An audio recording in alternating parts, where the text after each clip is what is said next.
ஒரு மருத்துவர் வேகமாக மருத்துவமனைக்கு வந்தார். அவர் தனது உடையை மாற்றிக்கொண்டு நேரடியாக அறுவை சிகிச்சை பிரிவுக்கு சென்றார். அங்கு ஒரு சிறுவனின் தந்தை மருத்துவரை எதிர்பார்த்து ஓடிக்கொண்டிருந்தார். மருத்துவரை பார்த்ததும் தந்தை கோபமாக கேட்டார், இவ்வளவு நேரம் எடுத்து வந்திருக்கிறீர்களே, என் மகனின் உயிருக்கு ஆபத்து என்று உங்களுக்கு தெரியாதா? உங்களிடம் பொறுப்புணர்ச்சி இல்லையா?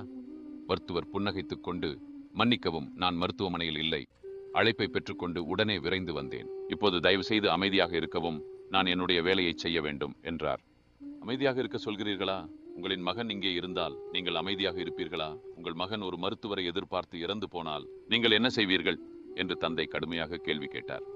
மருத்துவர் மீண்டும் புன்னகைத்து, நாம் படைத்தவனின் கிருபையால் சிறந்ததை செய்வோம். உங்கள் மகனின் ஆரோக்கியத்திற்காக நீங்கள் பிரார்த்தனை செய்யவும் என்று பதிலளித்தார். நமக்கு சம்பந்தமில்லாத போது அறிவுரை சொல்லிவிடுவது எளிது என்று தந்தை தனக்குள் சொன்னார். அறுவை சிகிச்சை சில மணி நேரம் நீடித்தது. பின்னர் மருத்துவர் மகிழ்ச்சியுடன் வெளியே வந்து, அவருடைய உயிர் காப்பாற்றப்பட்டது, படைத்தவனுக்கு நன்றி என்று சொல்லிவிட்டு, தந்தையின் பதிலை எதிர்பார்க்காமல், கேள்வி ஏதும் இருந்தால் நர்ஸை கேளுங்கள் என்று கூறிக்கொண்டு அங்கிருந்து வேகமாக நடந்து சென்று விட்டார்.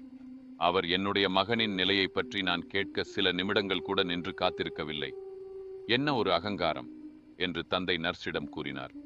அதற்கு பதிலாக நர்ஸ் கண்களில் கண்ணீருடன் கூறினார், அவருடைய மகன் நேற்று ஒரு சாலை விபத்தில் உயிரிழந்தார். அவர் அவரது மகனை அடக்கம் செய்யும் வேலைக்கு மத்தியில் இருந்தார். நீங்கள் அழைத்ததால் வந்தார். இப்போது உங்கள் மகனின் உயிரை காப்பாற்றிய பிறகு அவர் தனது மகனின் இறுதி கிரிகையை முடிக்க ஓடிச் செல்கிறார்.